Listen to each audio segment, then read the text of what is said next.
The Not Most People podcast is for those who despise mediocrity, reject the status quo, and challenge conventional wisdom.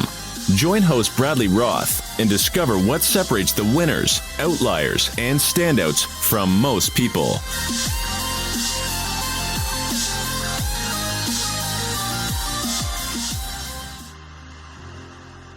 All right. Hello, everyone, and welcome back to another episode of the Not Most People podcast. This is your host, Bradley Roth, and I am on today with Stephen Hilgart as our guest.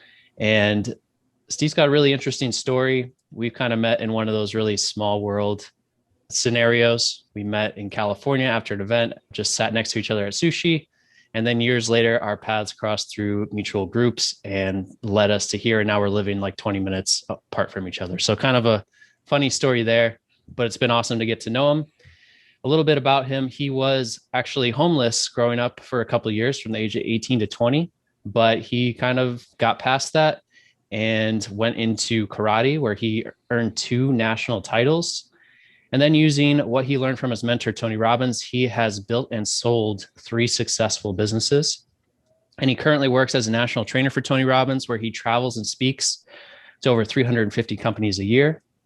Not a whole lot of travel at the moment, but still doing all the speaking, which is really cool. And he has shared his strategies now with over 2,500 companies and over 200,000 people through his live trainings. So quite a track record, quite a resume, and welcome to the show. Super cool. I'm excited.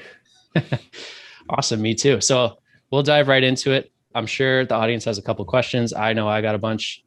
And first I want to ask you, starting back, you were homeless for a couple of years, which many people have not experienced, but I imagine that the majority of the people who do aren't able to really come out of that and turn it into something that they can look back on and be proud, or they kind of get stuck in that homeless mindset, that scarcity mindset. So can you give us a little bit of background without going too crazy into detail about kind of how you got past that and how you got to where you are today? Yeah, I mean, we were chatting about this. It's kind of a longer story than anybody wants to sit and listen to. But, you know, I've been in karate since I was 6 years old. I had a cousin who was a world champion kickboxer. I wanted to follow in his footsteps. So I started training karate. I got pretty good at it. By 16, 17, I'm flying over the world, flying over the country, fighting the adults because I beat every teenager that they threw at me. And I was still winning. So here I am, scrawny little white boy from the hood, doing really well in karate all over the world, all over the country. And truth be told, at this point, there was no UFC. There's no NBA contract waiting for me, no NFL contract waiting for me. So there's only 2 options: open a karate school or become a movie star. So you can take a wild guess what I wanted to do, which was go be a movie star. So I moved down to Chicago, where the rest of my team is training, signed all these contracts, the History Channel, Discovery Channel. We did these crazy live shows and all that sort of stuff. It all sounds really cool and impressive, until you find out I was young and dumb and signed a bunch of contracts that said they can use all of my stuff and not pay me anything. So here I am in a strange city, no savings, no money, no family, no backup. And that's how I end up living out of my car for about 2 years. And I slept on the floor of a karate school occasionally. I slept in the car for most of the time. Eventually, long story short, I got an apartment there for 2 months. And all during this time, I was kind of desperate. They always say people change their lives out of inspiration or desperation. And I was desperate. It's February in Chicago. It's 30 below zero. Can't sleep in my car that night because it's too damn cold. So I'm walking through the Barnes and Noble in Naperville, Illinois. And I see a little book on the shelf called Awaken the Giant Within by Tony Robbins. And up until that point, I was like, self-help crap. Nobody needs this. What are you talking about? But the book was $20, and you can take a wild guess what I had in my pocket that night. $20. Too freaking weird, right? Divine intervention, universe talking to me, whatever you want to call it. But I bought that book, and that decision changed my life. I read it again and again and again. And clearly it didn't happen overnight, but I moved back to Minnesota, where I'm from, opened up a karate school, and we became one of the largest in the country. Sold that, 9 years ago or something like that now, and started traveling. I hit the road. I moved to China. I moved to Latvia. I traveled about 60, 65 countries, lived in 7 of them.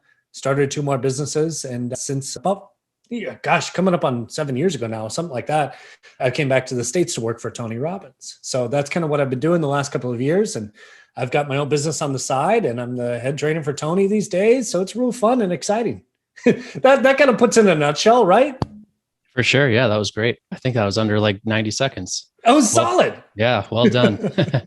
So yeah, a very interesting story. I want to ask one more question about the karate career, because like you said, you're kind of this tall, lanky dude, maybe not your prototypical build for that.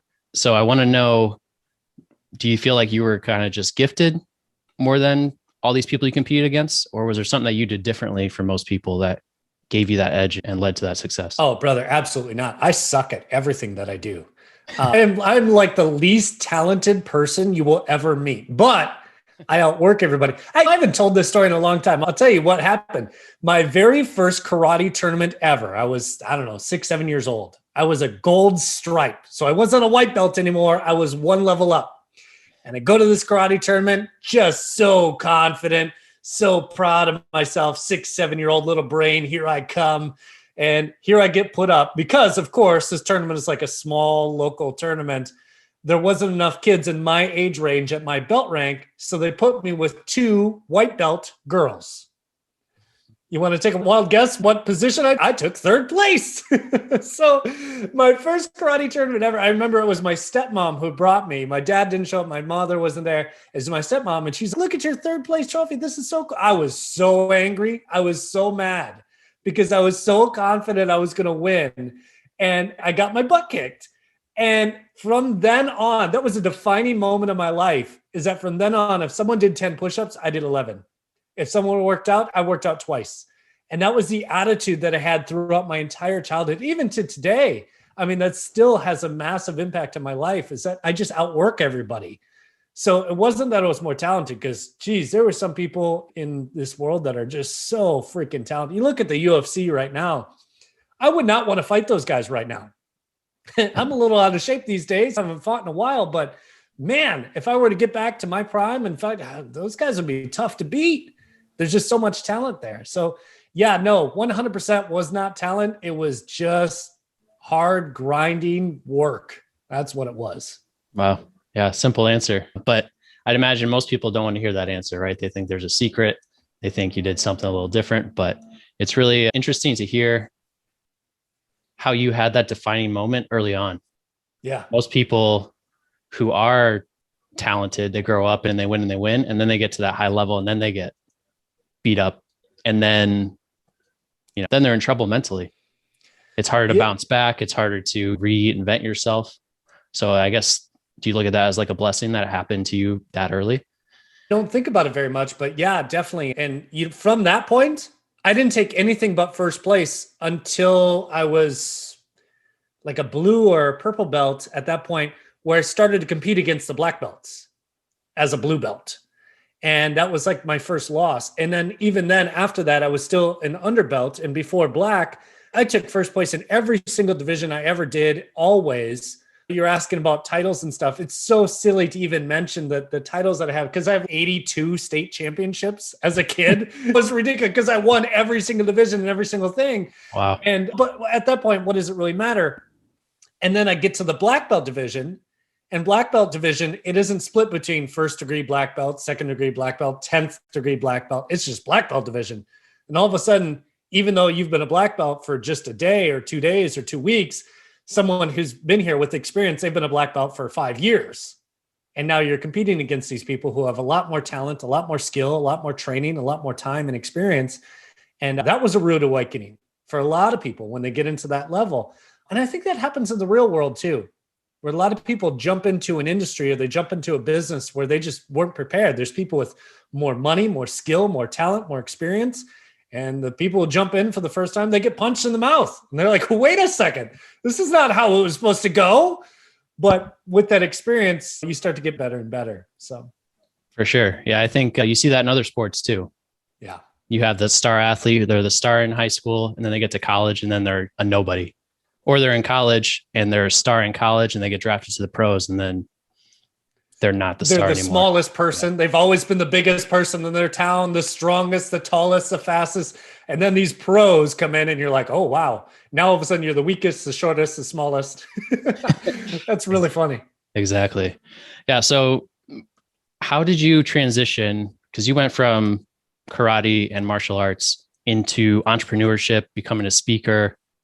I know you do a lot of stuff with marketing. How did that jump happen? Because those seem to be two pretty unrelated things from. Yeah, well, it was a pretty natural progression. When I figured out the entertainment industry just wasn't for me, I wasn't a big fan of it. I wanted to do it because all my friends were doing it. I wanted to do it because that's what I thought was cool. And I just hated it. I didn't want it. I knew people who would slit your throat for a toilet paper commercial. And I would just like, you can have the toilet paper commercial. I don't care. This is not me. That's not what I want to do. And I remember even some of the footage that they recorded me doing, they still use it as stock footage in places. And after it's been 16, 17 years now. And I'm sitting here thinking, well, why are you using this? It's great. Flip it around, kicking or something, do something crazy like that. But the natural progression was to go and start a karate school, which is what I did. Now, the first two books I read, number one was Awaken the Giant Within. And then the second one's Rich Dad, Poor Dad, Robert Kiyosaki. And both of those just got me saying, and even as a kid, I knew that one of the things I always said is, I want to be a teacher. I want to have a karate school someday. I want to be a businessman. That's what I want to be when I grow up. And just life kind of detracts you from all of that. And when I finally got back to the core and I was like, who am I? What do I want to do? I want to be in business. This is what I want to do. And I was just so clear about my purpose and what I wanted to do that I moved back to Minnesota. And of course, I was still broke and homeless. I moved back. I moved in with my mother and I was working 5 jobs. I was sleeping 2-3 hours a night. I was trying to scrape together the dollars that I needed to open the karate school, which was $100,000 is what I needed. And I'd never seen that much money in my life. I was scraping together change to go to the dollar menu. So at some point I realized I'm working these 5 jobs. I'm saving like $200 a month because the bills and everything. I'm like, there's no way I'll ever be able to do this. I've got to get a loan. I've got to get someone to lend me the money. Who do I know? I start asking people. And the 28th person I asked finally said yes. And that's another story in and of itself. But from there, we opened the karate school and there was a lot of doubt, a lot of stress, but I just knew, where I was. I was so certain that I was going to be successful at this. And of course, there was some doubt in the back of my mind of, am I good enough? Am I smart enough? Can I do this? But I just knew what I needed to do. And the first 2 months were really shaky. I mean, it was the first month we pulled in like $1,200. And here I've got this $100,000 loan. And I'm like, oh my God, how am I going to do this? Second month was like 6,000. And then after that, things just really took off. And I was able to pay that 5-year loan back in 6-7 months, I think it was. And then of course the bank was super happy and they just wanted to give me money all the time. So, but at that point didn't need the money. So that was my shift into entrepreneurship, into business. And that was the beginning of the first business, really. Gotcha. Very cool. So I have a couple questions on that. I know you said that you had this super clear vision and you knew exactly where you were going. You didn't know how you were going to get there, but you had this vision. Was that vision something that came to you just one day, popped into your head like a light bulb, or was it something that developed over time? It's tough to answer that because as a kid, I remember these flashes of being a kid and standing in line at the karate school and seeing my instructor with his black belt up. I'm like, I want that. You want a black belt someday? No, I want your black belt someday. That's what I want. I want to be a teacher. I remember as a kid, we'd have these little patches on the side and the head instructor had head instructor patch. And then the assistants would have instructor. And then there was the kids, the teenagers who were helping out assistant instructor. And I remember that assistant instructor patch. I'm like, I want that. I want that. I need that. And I remember when I finally got it, it was such a big deal to me to have that assistant instructor patch on my arm and to help out with classes. And I mean, hell, I started in karate classes when I was 12 years old, assisting, I should say, but starting getting paid for it at 12 years old. My $6 an hour or whatever I was making at that time and a couple classes a day or whatever that I would help out with. That was an interesting part. But I always said I wanted to be a businessman. I always said, I feel like when they say entrepreneurs are born, I really feel like I was a born entrepreneur. I've got a big problem with authority. I don't take directions very well. I want to build and create and do my own thing. That's always been me. So I feel like entrepreneurship was just the natural thing to go into. Yeah, that's interesting. I can definitely resonate with some of those qualities myself. I don't feel like I was raised with that. I was introduced to entrepreneurship very, I guess, late compared to a lot of people, right? Not until my 20s.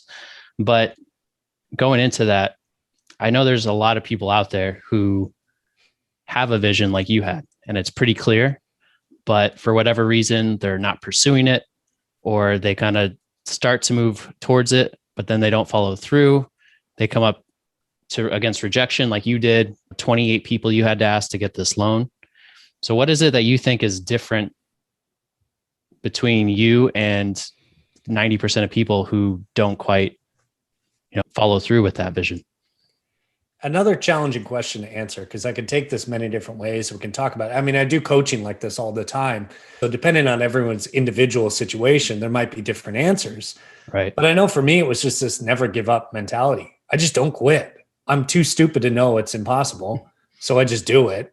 And all of a sudden that happens. And that was probably one of the best things that I've ever learned. I mean, you look at someone like Colonel Sanders. Guy got 1,000 no's before he got his first yes. 1,000. I mean, at what point would you say, okay, he goes into a little chicken shop and he says, hey, I've got this special recipe. If you sell this, I want a piece of every piece of chicken for the rest of your life. And we're going to make a bunch of money. We're going to do this. Hell no, get out of here. What's wrong with you? Get 1,000 times the guy got thrown out. Would you quit? When would you quit? Would you quit at 10? Would you quit at 20? Would you quit at 100? Would you quit at 500? This guy didn't quit after 1,000. It was his 1,001st person that he went to go see that they finally said yes. And I think about that story all the time. Walt Disney was the same. Hey, I'm going to take these orange groves. I'm going to turn it into a theme park. Are you nuts, dude? I mean, I can't remember how many no's he got from so many different banks, hundreds and hundreds of banks, but he just kept going. And when I hear those stories, those are the stories that really drove me at the beginning of my career, where I just kind of said, listen, if you just don't quit, you don't stop, you'll get there eventually. However, the caveat today that needs to be said to a lot of people that isn't being talked about a lot is that the don't stop needs to be something that's going to move you further. If you're in sales and you make 100 cold calls and you don't sell a single thing, you could still sell off of cold calls. It's just you got to get better at it. You got to know when to do it. You got to know how to do it. You got to know all these things. So you could get better at that. But a lot of people right now, I feel, and I could be wrong, but I think a lot of people have kind of clear ideas of what they should be doing and kind of clear ideas. Even with Tony Robbins, when I go out and speak for him, it's a very simple process. I speak to a company, I get referrals to book the next company. That's what I do. And just by doing that, if I do a good enough job speaking here and I really train them, I really provide and give value to these people, they're going to refer me to this company and that company. And Tony taught me, he said, it's get an orange, replace an orange. That's all you got to do. And anyone in business, I think we forget the basics right now because there's so many shiny objects. You need to know Facebook marketing or Instagram marketing or Snapchat marketing. You need to know this. You need to know email. You need to know how to create a website. You need to how to code. You got to know all these things. That's just not true. You just need to figure out the couple of 2 or 3 or 4 things that work and do them. That's the clarity that I'm really referring to. I agree. Yeah, that's one thing that I've struggled with. There's more opportunity than ever, but that also equals more distractions than ever, yes. Right? So everyone's getting pulled in a million different directions. They can never really get too far. But I want to ask you something, because this is something I feel pretty strongly about, is do you feel like you had that no quit mentality? And I've heard a lot of people talk about that, right? But do you think that's just something you're born with, or do you think that gets ingrained to us as we grow up, that rejection and failure is bad? I think that's something that, like, when you're in school and you get like an F on something, that's only getting 40% of it wrong and you're a complete failure. So going 0 for 28 is like getting a million Fs in a row, right? Yeah. And so people just aren't able to get, there's that disconnect that they're taught that if I get told no, if I fail at this, that's no good, that's bad. Do you think that plays a huge role? You know what it is? It's perspective. I don't like to include school because school is an interesting. I did not do well in school. I hated school. Like I said, I had a major problem with authority. I got straight D's all throughout school. However, education is important. Not formal education, but self-education in my eyes. People forget this, but I tell people this. They're like, oh, you started these business. You don't have a degree. You don't have an education. I read, after those first 2 books, 1,200 books. 1,200. I've been to 200 different seminars. I've listened to every audio program I get my hands on. I went and educated myself because I didn't have any knowledge. I didn't have any skill. But you know what's interesting about all that is when you look at the perspective of like baseball, if you hit the ball 3 out of 10 times, everyone else would call that failure. We call you a Hall of Famer. This is the greatest person who's ever lived. If they fail 70% of the time, it's all perspective when you look at that. Selling a $100,000 product and you can only get 1 out of 10 people, everyone would be like, oh, wow, you can't close the other 9 for a $100,000 product. Who cares? At that point, it's wow. You can always improve your skills. You can always improve your mindset. But the big thing that we need to improve first is a little bit of perspective, because people get so down on themselves. Oh, I'm a failure. I'm stressed out. Listen, if you're here in the US and you're in the poverty line in the US, you are part of the 1% in the world. Still to this day. If you're making $30,000 in the US, you are in the 1%. That sounds insane. In the US itself, you want to be in the top 1% of the US, it's only $220,000 a year. All these people talk about the difference between the 99% and the 1%. Well, here's what it is. 30 to 220, you're in the 1% of the world. That's where things really start to transform. But with all that being said, I don't believe failure is a thing. Failure is not a thing. There's only learning. And if I learn, I can grow. If I grow, I can win. That's my belief system. Yeah. If you adopt it or not. Yeah, no, I think that's beautifully said. I probably should have made a little more distinction between formal education or formal schooling, the school system, and education. Obviously, I'm a huge believer in self-education and the kind that you're talking about. But I was referring to when people take tests and they get a test back and they're taught that's bad to swing and not bat 1,000, right? And then what you said on perspective, man, that opens a whole nother topic, right? It's funny, I was actually just laying in bed this morning and I decided to kind of just close my eyes, do some gratitude as I'm laying in bed, and I'm laying there and I'm thinking, man, I'm laying in this super nice bed. We have a nice condo here in sunny Arizona. We have all kinds of food to eat. I'm like, we're middle class, let's say right now, but we have more options, more stuff available, more luxuries to us than any like king or pharaoh or anything else throughout history. So it's pretty crazy when you are able to actually take a step back, like you said, and gain a fresh perspective. I mean, maybe you can't get a bunch of slaves to build you a pyramid, but it's damn close. Right. But they didn't have air conditioning or TV or internet. Yeah, exactly. Fast food. Right. Well, think about that. I mean, they put men on the moon before we had cell phones. Right. I mean, completely different world that we've transformed into. We've had 50 years of growth in the last 5 months. I mean, life expectancy has gone up by 8 years in the last decade. I mean, the quality of life. I mean, yes, okay, COVID. I know it's scary for a lot of people and a lot of things are happening in the world and politics. But at the end of the day, you look at what's happened over these last 10, 20 years, our world has transformed and completely for the better. We're living in the best time in history, and it's only going to get better. Yes, there's going to be challenges. Those aren't going to go away. But I see problems as a sign of life.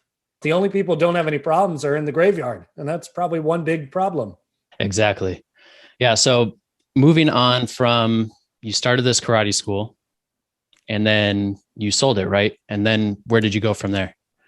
Well, right away, I had to splurge a little bit because when I sold the school, I had these big dreams and I wanted to move to uptown Minneapolis and have one of these nice condos right across from the lake and go running every morning and be on Eat Street and all this stuff. And I was really excited and cool about that. That lasted for a couple months before I lost my damn mind. I went from working 16 hours a day, 17 hours a day, 7 days a week to zero. And I lost my purpose. I lost my identity and who I was. I'd go out to the clubs and try to dance with some girls and talk to some nice ladies and say, hey, how you doing? And inevitably the question would always come up. So what do you do? Not much. That's a panty dropper right there. But you know, the funny thing is I completely lost. I've been a martial arts instructor, like I said, since I was 12. Now, all of a sudden I was no longer a martial arts instructor. Who am I now? And that was a huge part of my identity. And all of a sudden, I never understood what empty nester syndrome was like for a lot of adults who spent their entire life raising their kids. And that was their main purpose. And all of a sudden, the kids go off. Now, who are they after 20 years? You've been married to this person. You don't even know who they are anymore. You don't know who you are. Who are you after all that's done? And I experienced that. And I remember one night I was drunk and my buddy was teaching English in China. And I called him up via Skype and I said, hey, buddy, you said you have a 2-bedroom apartment, right? He said, yeah. I didn't tell him I'd already bought airplane tickets and everything. I was like, I'm going to be there in the morning. Come pick me up from the airport. So I flew to China and I stayed there for a couple months with him. And that was a great time. And then my genius public schools education taught me geography. So one of our mutual friends here, Bobby Casey, he's a good buddy of mine. He was living in Latvia at the time, Riga, Latvia, Eastern Europe. For those of you guys who are not super familiar, it's right on the border of Russia. We're talking and I said, hey, I'm on this side of the world anyways. Why don't I come see you? Not knowing that Beijing is literally smack dab in the middle of Riga and Minneapolis. So another 18-hour flight later, I land in Riga and I just fell in love with the country of Latvia. I fell in love with the city. I fell in love with the people. It was amazing. And he and I were really trying to figure out what to do next. He had just sold his business. I had just sold the karate school. And he had kind of started a small asset protection business. And he and I had decided to team up and build that up. So we took it from, God, I think there was like 200 people on his original newsletter to at some point we were the number one in that category.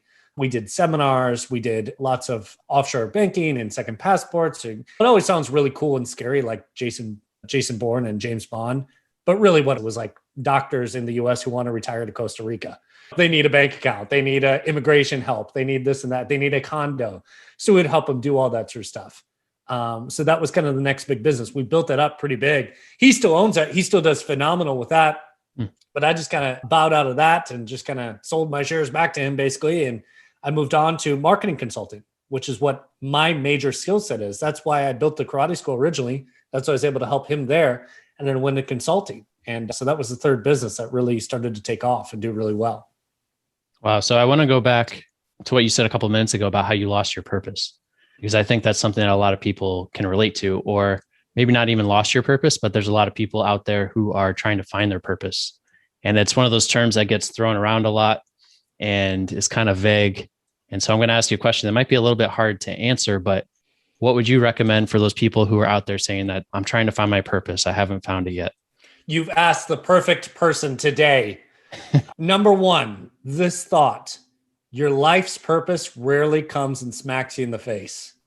It's never found on the couch. It's never found going to work and back and doing. You got to go out and you got to try some things. You got to see what life is about. You got to see what's out there and what to experience. I have a buddy of mine. He started an adventure trip company just by going on adventure trips. He would go on this trip to Kilimanjaro and then he went to Antarctica and he did this and he said, hey, wow, you guys run tours out here? What if I brought you a whole bunch of leads? What if I brought you people? He created big businesses out of these just because he went out there and he thought it was so cool to help people go climb Kilimanjaro or go see the penguins or go on a tour to go whale watching. That was really cool and exciting for him. But here's what I kind of feel these days. You don't need one life's purpose. I thought my entire life was going to be about karate. I literally somehow thought, I don't even know how to explain this, my thought that was going on in my head. When I got into the karate school, when it was being built, and I see the studs up on the wall and I see that, I just cried. I cried my eyes out because I thought it was happily ever after. And the book was just going to close and that was going to be it. I was 21 years old? I thought that was going to be the rest of my life. And I literally thought it was just going to fade to black and it'll say the end. Everyone's happy. What the hell was I thinking? I don't know. But at that moment when I sold the karate school and I lost all identity, I started to realize that there was more to me than just karate. There was more to me. Yes, it's always a part of me. Yes, it's always who I am. But that was one piece of my life, not the entire thing. And I learned that I was so much more. And I wanted to be so much more. And I think for everyone listening to this, if you get the chance to talk about purpose, go out there and try things, go out there and do things and screw it up once in a while. You literally could try everything and you're not going to die, more than likely. So go try some things. And if that's not your big thing, try something else. If that's not your big thing, try something else. The old Tony Robbins saying, How many times would you give a baby to learn how to walk before you shut them off and you don't let them try anymore? Like, you're not a walker, kid. Just kick them down. No, of course. You try until. Hey, magic formula for success. Try until. So hopefully that part helps. For sure. It's funny because that's almost the exact same answer that I've given people when I've been asked. Is I find most people just don't explore. They don't try enough things. And so how are you going to find something if you're not actively looking for it? Right. And the second part that I've heard recently added on to that purpose is, number one, you have to look for it. And number two is that most people say, who kind of think that they found their purpose, they will say that it rarely has to do with you. It usually ends up being an avenue of you providing service or helping other people that really brings the fulfillment in your purpose. You think that's true? Yeah, definitely.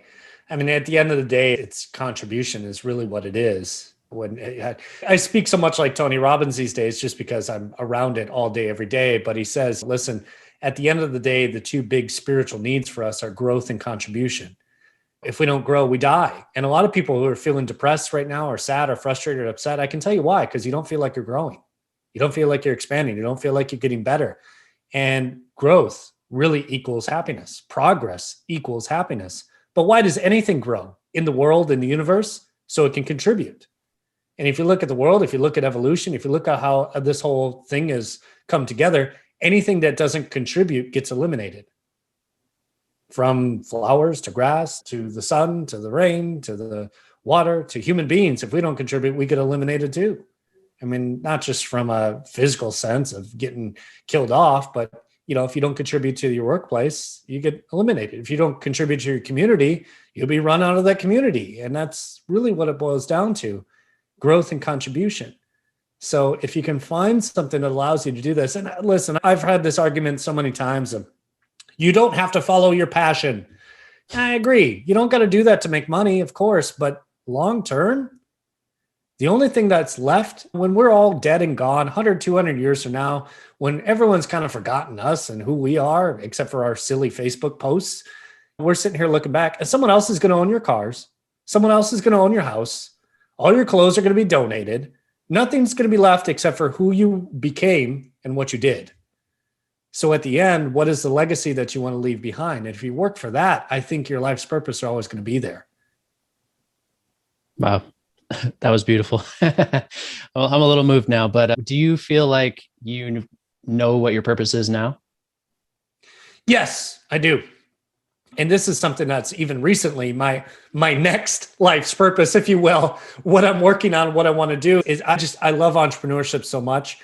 I look at Tony, and Tony has really transcended to this next level. And he's kind of in the end of his career, whereas I feel like I'm at the beginning of my career. And God, I love Tony Robbins, but he's like a Gandhi. He's like a Mother Teresa. He wants to help anybody, anything, all the time. And God, I envy that. I really do. I wish I could be like them, but I'm just not wired that way. And I want to help people who want help. I'd rather teach a man to fish instead of give a man a fish. So I do that for free. I contribute my time all the time, and I do whatever I can to be able to empower someone to be able to build their own business, to be able to have their own.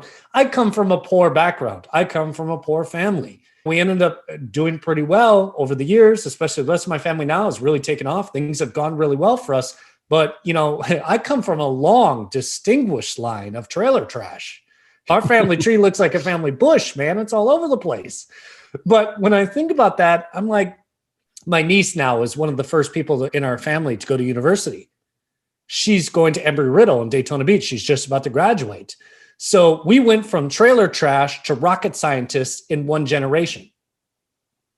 I love that as my contribution. So my life's purpose is not just about how do I uplift my family, but how do I uplift any family who wants it? And I really, truly believe that the answer to that right now is entrepreneurship. You got to own some sort of business. You got to build something. You got to create something. And the way that the world is changing right now, the speed at which it's changing, we're going back. We're reverting back to 300 years ago, where there was no big company that you worked for, that you had safety and security and a 401k and insurance. Everybody was an entrepreneur. You had the local blacksmith. And the only person who would replace the local blacksmith would be their apprentice. And they'd wait till they die and they would take over their role as the local blacksmith. Everyone had to contribute. And today in this world, it's going to be an interesting journey with almost 8 billion people on the planet. Everyone's going to have to find a way to contribute one way or the other. Or again, they're not going to do as well as the others. Agreed. Yeah, but what would you say, and I agree with you 100% on this, but what would you say to, there's a lot of people out there who are going to say, well, I'm happy earning 60K a year and spending time with my family, working Monday through Friday, 2 weeks vacation. I'm cool with that. Do you think some people are just wired that way? I mean, it seems like a lot of people are. Or do you think, how many of those people you've spoken and you've talked to over 200,000 people? How many of those people do you think that's really, truly what makes them happy? And how many do you think are kind of living in denial there? I never want to call someone that they're living in denial or anything. Right. There's some very obvious situations where someone's addicted to drugs and, oh, I'm not addicted. No, I'm not. That's okay. Yeah, you're in denial, dude. But a lot of people they want to live their life. Work is not their main thing. For me, it is it's almost my passion. I love to work. I love to build businesses. I love to create things. I love to do things. And other people, they want to go to work at 9 and clock out at 5 and go to softball with their kids. That's what they want to do. And more power to them. I would put one caveat on there is that as the world shifts, as technology shifts, it might be mandatory for you to have a business. And I'm not saying that's anytime soon, but when is soon? 10 years, 20 years, 30 years? The trucking industry is going to be gone in our lifetime. The delivery things with the drones delivering all our products and stuff, that's going to change the world pretty dramatically. When we've got printable meat, that's going to change the world dramatically. I mean, there's going to be so many technologies over the next couple of years, and the life expectancy is going to skyrocket again. So imagine people live to be 200, 300 years old, and now all of a sudden there's no jobs. There's nothing for them to do. What do? They got to create something. And a lot of people are going to say that's chaos. It's going to be crazy. It's going to be the end of the world. And other people are going to view it as the opportunity to do what they really love. And the question is, when is now a good time to do that?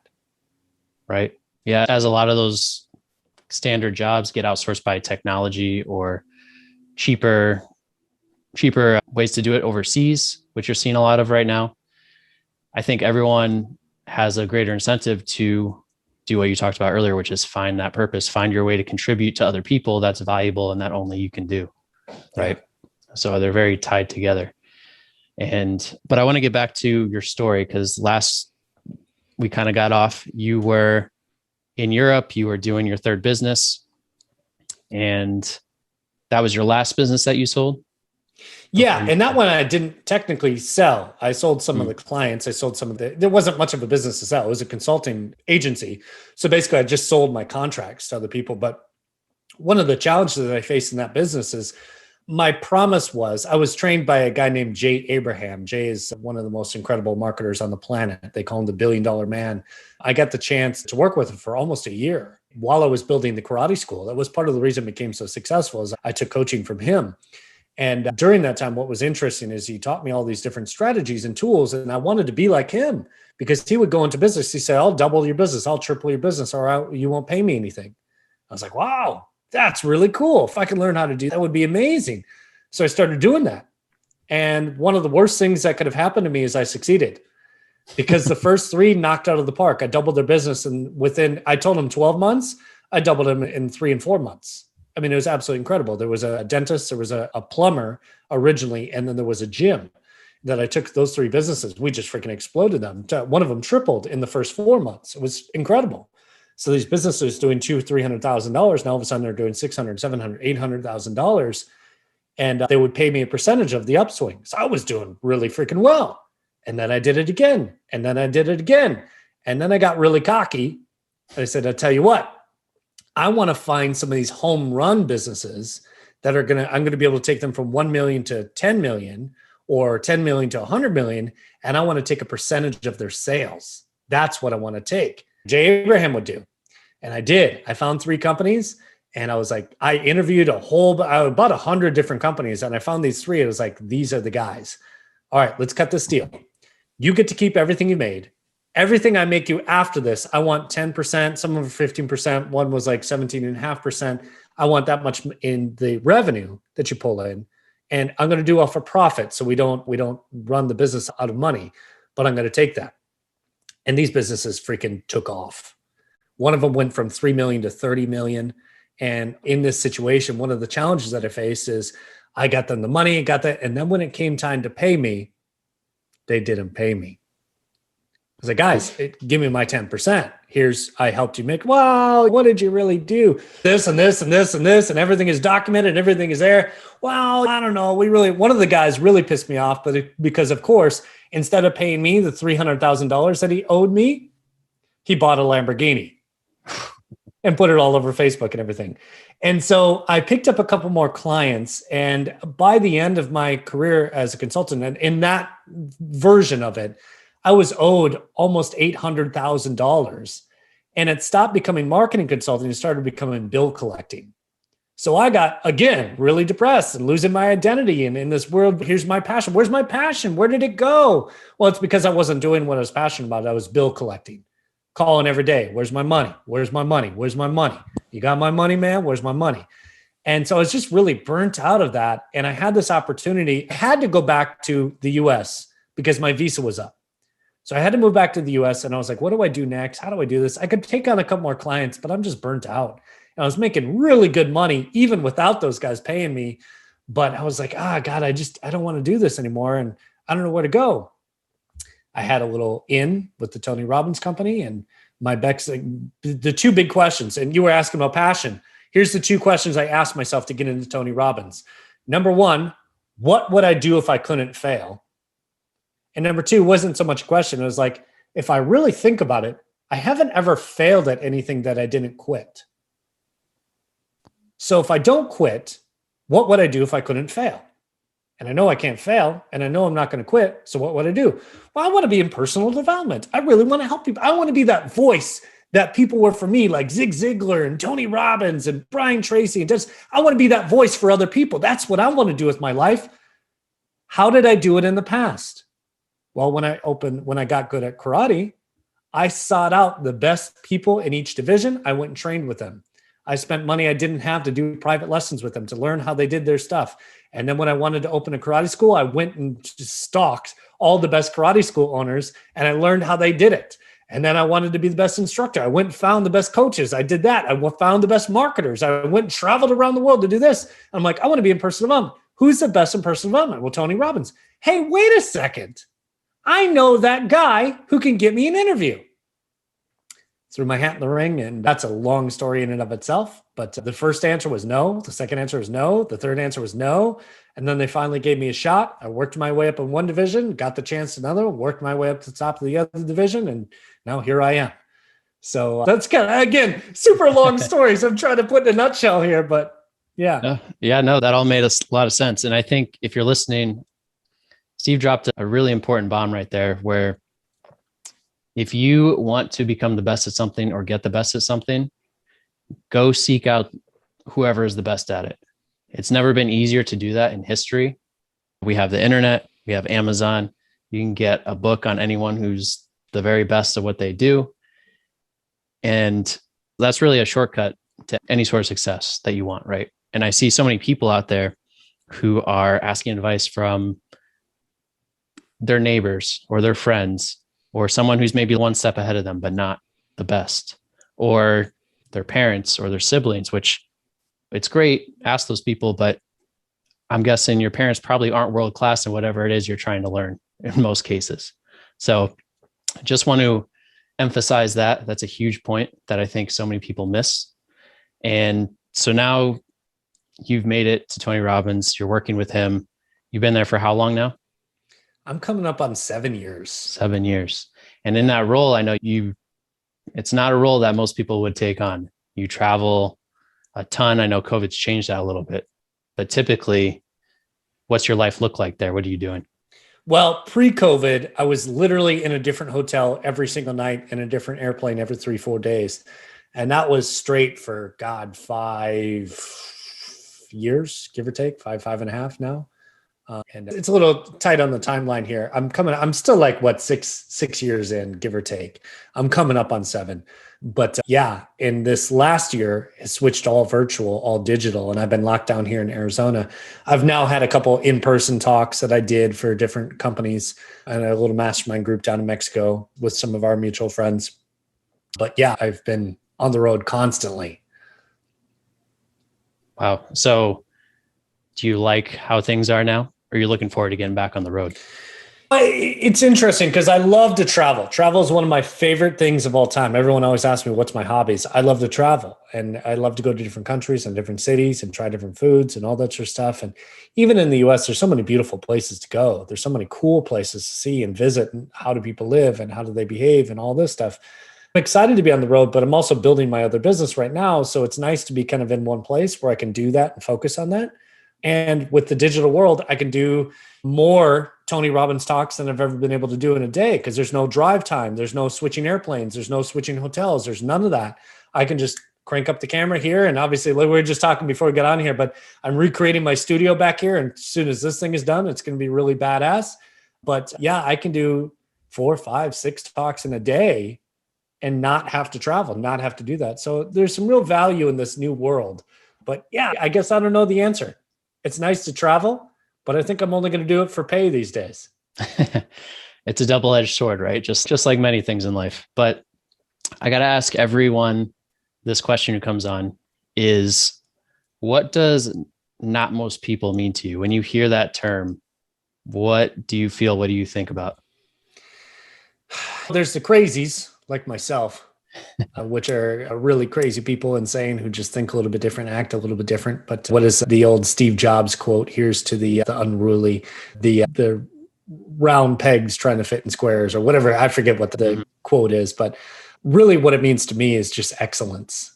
People who are above and beyond at anything. And I got to tell you, that's the thing that is most attractive to me in the world. Not just like a romantic attraction, but like attraction to friends, attraction to people, attraction to anything like that. Anybody who's world-class at what they do. And I don't care what it is. It could be underwater basket weaving for all I care. But someone who took that one thing and just mastered it and did it better than anybody else. And it's just insane to see their psychology and their mindset and their beliefs about that. And I always recommend that to anybody who wants to be not just the average person. If you want to be above average, you want to be something unique or different or special, I think it's time to just pick up something and master it, whether that's the guitar or singing or dancing or coding or creating websites or whatever it is for you. That's it. I love it. I love it. And then I got one more question for you. And this is based on, you've trained all these companies, all these people, lots of live trainings, lots of coaching. And if there was one thing, one pattern, one belief that you saw that tends to hold most people back from becoming exceptional, or not most people, could you drill it down to 1 or 2 things? I know there's a lot. 100% it's fear. Yeah. I mean, if anybody's listening to this, you're hearing my voice right now, anything that you don't have already, the reason why is fear. Fear of failure, fear of success, fear of rejection, fear of being judged, fear of looking stupid, fear if I try that, what are people going to say? Fear is the number one thing that you got to tackle in order to do anything in this life, whether it be in a relationship or transform your body or have a big business or start a business or move on from a career or do something, travel, adventure, whatever it is for you, you got to get over the fear, and it's never going to go away. You got to act in spite of it. Do you have any tips on how to do that? Yes. The only time people actually change their life is either through discipline, which never works. I mean, everyone always says discipline. Listen, here's what discipline looks like. January 1st at the gym. What does January 2nd at the gym look like? It's a ghost town. Why? Somebody's trying to force himself to do something with a little voice in the back of the head says, you tried this last year. It didn't work that time. You got to eat healthy, and that sucks. You need a personal trainer. That's too much money. You're going to spend an hour here every day. What are you, selfish? You got to take care of the kids. You got to get to work. The emails, people are calling you right now. This is why discipline never works. So what do they call it? January 5th or 6th? They call it National Quitters Day when it comes to New Year's resolutions, right? So the only thing that really transforms our lives is what we call a significant emotional event, an experience. knowledge doesn't change our lives. If knowledge really was power, everybody who read the finance book would be rich, and everyone who read the fitness book would have a six-pack. That's not how life works, right? So the significant emotional event is when you finally decide, you cut off any other option, you say, I've had it, let's go, let's begin. And it doesn't matter what's standing in the way, you're going to do it. You know, just like people who stop smoking and that one day they just said, I've had it, I'm done, I quit, I give up, I'm not going to do this anymore. And in that moment, now the fear doesn't matter. Now the stress doesn't matter. Now what other people think doesn't matter. You just go and do it. But it has to go from what we call a should to a must. A lot of people would like to change. A lot of people would feel good about changing. A lot of people would start the business. A lot of people would change careers. A lot of people would get into that relationship, but it's a should. If it was a must, you would already have done it. So the trick is to take it from a should to a must. And you do that with leverage, where you finally come up with all the reasons why you know you need to do this and all the things you know you're missing out on by not doing it. That would be the biggest tip. Right. And the key there is not just logical reasons and distinctions, but getting a lot of emotional juice behind it. Yes. And you know this training as well as I do. Yes. I mean, really what it boils down to is you can't think your way out of a situation you acted yourself into. And you're never going to be able to sit on the couch and think your way out of a problem. That's just not how it works. And just like finding your passion, you can't think your way into a passion. You got to go out and move and take action and try things and screw it up and try other things. And it's all about emotion. Energy in motion. Key word being motion. Get out there and try some things, build some momentum. And even if you screw it up, you're going to learn something. So really there's no failure there. It's just learning. Yeah. And there's a huge point in there. Something that recently for me, I'd heard before, but it didn't really stick or resonate until now. And that is that, like you said, you can't think your way out of a problem. That's for me, I'm a thinker, I'm a logical person. I live inside my head. Right. Whereas people, you're very extroverted, right? You speak a lot of your thoughts. I'm stuck in here. I'm like, if I can just sit here and think through the scenarios, I can think of a solution and then everything's fixed. And I realized recently, finally, that it just doesn't work that way because you're stuck in the same thought pattern, usually that caused the problem. Right. So you're just not going to think your way out of it. So I know for me, that's something that's been almost life-changing in the last month or so since I've really understood and adopted that. So a lot of wisdom in there. And then I wanted to ask you, do you think there's a difference between discipline and willpower, or motivation, I should say, motivation and discipline? Not really. I mean, I understand the definitions of the words in all reality. In like the real world, people use it in the same ways. Well, they say, if I don't have the motivation, oh, it's just because I don't have the discipline to stick to it. The problem with motivation, it goes up and it comes right back down. It's just like your coffee. You have a cup of coffee, you get all excited, and then when that wears off, you need another cup of coffee. And there's nothing wrong with motivation. There's nothing wrong with putting a positive message in your ear. But at the end of the day, I've never really been into motivation. I've never been up for the raw pump up stuff. I love loud music. I love dancing. I love the crazy. I love all that stuff. But at the end of the day, I want the real strategies that are going to get me from point A to point B. That's what I'm looking for. Tell me the steps and tell me what's going to stop me.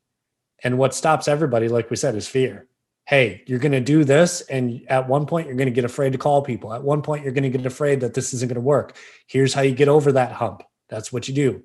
Because you always got to work on the inner game and the outer game. But yeah, I mean, there's a million ways you can say it, but discipline really, I used to teach the kids all the time at the karate school. Discipline is doing something even if you don't want to. Make your bed even if you don't want to. Do your homework even if you don't want to. Brush your teeth even if you don't want to. Now to the kids, give me 1,000 examples of that. But as the kids got older, I would tell them, look, discipline rarely works. The real trick is to have some sort of experience that gets you to do it nonstop, where it becomes habitual, where it's not even a thought process, you just do it. And in that moment, then things change. That's your habits, that's your routines, those are your patterns. And just like there's physical habits and patterns, make your bed, brush your teeth, there are also psychological and emotional patterns. I mean, let me ask you this question. Have you ever felt frustrated in the last month or so? Of course. Was that the first time you ever felt frustrated, or has that happened more than once in your life? Plenty of times. So like most people, every one of us listening to this right now, the feeling, the emotion of frustration is an emotional pattern that pops up again and again. would it make sense to condition yourself so that instead of frustrated, you got fascinated? If you're right at that breaking point where you're trying to figure it out, you're thinking instead of, let me get frustrated, you're thinking, wow, I'm so close to a breakthrough. I'm right there. I'm almost there. If you thought like that doesn't mean motivation, that doesn't mean discipline, that means a different meaning inside of your head. And all of a sudden you feel differently about it. So this can be a whole training in and of itself, but yeah. So ultimately discipline, motivation, nah.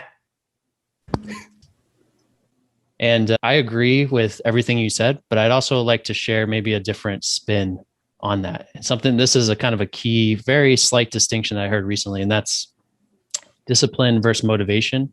They get lumped in together a lot of the times, right? But I think they're actually a little bit different. I think motivation is exactly what it sounds like.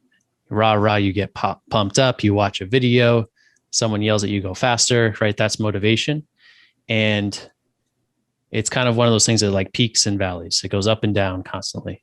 And it basically gives you more willpower. When you're at peak motivation, you have all this willpower. You're ready to like smash through a wall and do whatever it is you say you're going to do. But then an hour later, it's worn off.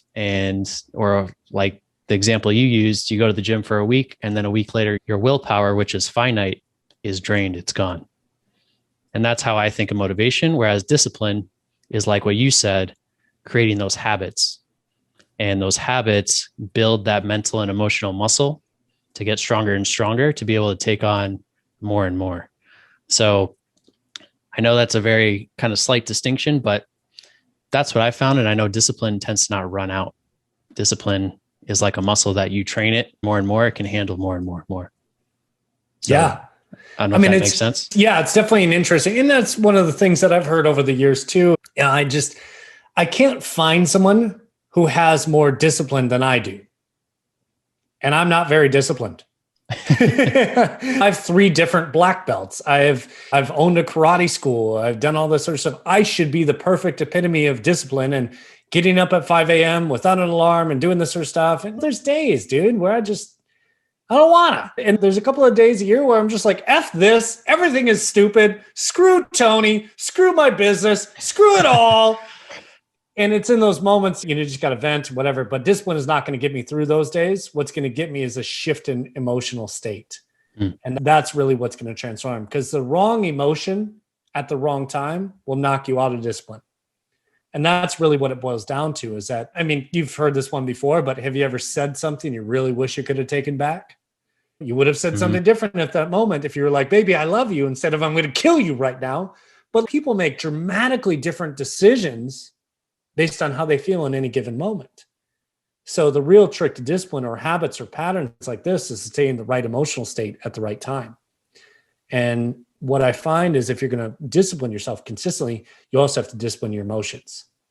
So it's not just about this or that, which is all well and fine until something happens and knocks you out of state. And then how disciplined can you really be? So that's where I would say, I love your analogy of building the muscle, because I talk about emotional muscle all the time, is that when you can handle more. I think 2020, the pandemic and everything, I understand for some people it was one of the most challenging times ever, but for 99% of the people, it really wasn't so bad.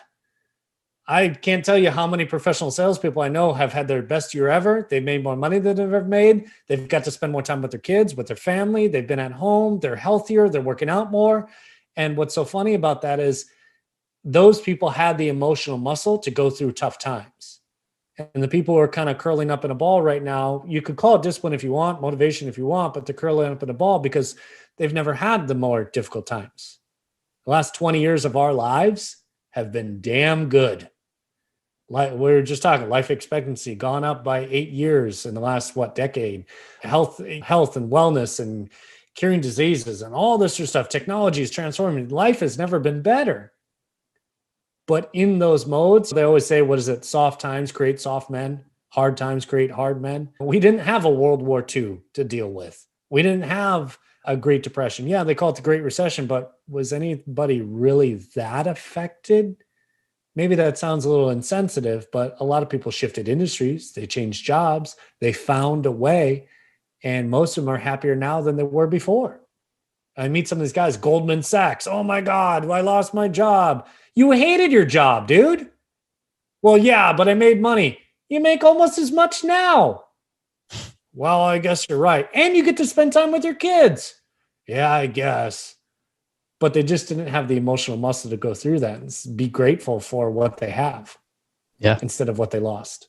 And it's also amazing how much better the outlook of the world gets when you shut off the news. Yeah. No kidding, right? Because when you're on the news, it's all doom and gloom. But since I really don't watch much of the news, I got into it a little bit more around the election, and I noticed that I didn't feel as good. But every conversation that I'm having with people are pretty upbeat. People are pretty happy. No, it's not I find that the news is not a reflection of what I'm experiencing in life for the most part. So, but I want to go back to what you said about discipline and emotions, because it's funny. I think we're saying the same thing, but we're saying it in different ways. Yeah. And when you said discipline, you have to discipline your emotions. I think that is what I was trying to say, because discipline is not just, oh, you go to the gym every day or whatever. Once you discipline your emotions, you're able to maintain that emotional state that you need to be in much better. Yeah. Right. And I think that's kind of what you were trying to say and I was trying to say. So, but anyways, I know we got to wrap things up here. So I wanted to ask you, what are you excited about right now moving forward? What are you working on? Is there anything that you'd like to share with the audience? Not too much. I mean, I've got my business that I'm working on, and it's a new version of my consulting that I used to do. And I was able to double and triple people's businesses, and I love to do that. It's one of my most exciting things, and helping to create jobs. And there's the economy, and then there's our economy, which when I think about that, it's like, how do we improve our economy, not just the economy? Who cares about what the politicians are doing and the banks and all this stuff? I really want to help the average person hit that next level. And at the moment, I don't really have anything to promote for you here, but you can hang out with me on Instagram or Facebook or whatever. And we can spend some time there. I do a lot of free coaching. I do a lot of free trainings all the time for Tony Robbins and for myself. So any of that stuff you want to come see, come check it out, be my guest, come be friends with me. Awesome. Well, thanks so much for hopping on today. I would highly recommend you guys go connect with Steve online, on Instagram, on Facebook. I know he has done more free value-packed Facebook trainings than anyone else that I've seen over the last year. He's always given out a lot of gold, especially if you own a business, you're going to learn a lot. So connect with Steve. Other than that, thanks for listening today. Do you have any last things you want to add? Are you feeling good? Our favorite sayings: live strong and live with passion. There we go. So again, thank you for listening. If you guys found value out of this episode, please share it with your friends. Leave us an honest review on iTunes or join the Not Most People community on Facebook and Instagram. And the links to all of Steve's info and the community will be in the show notes. So the one last thing I would say, if you like this and you share it and you do a general share, that's awesome.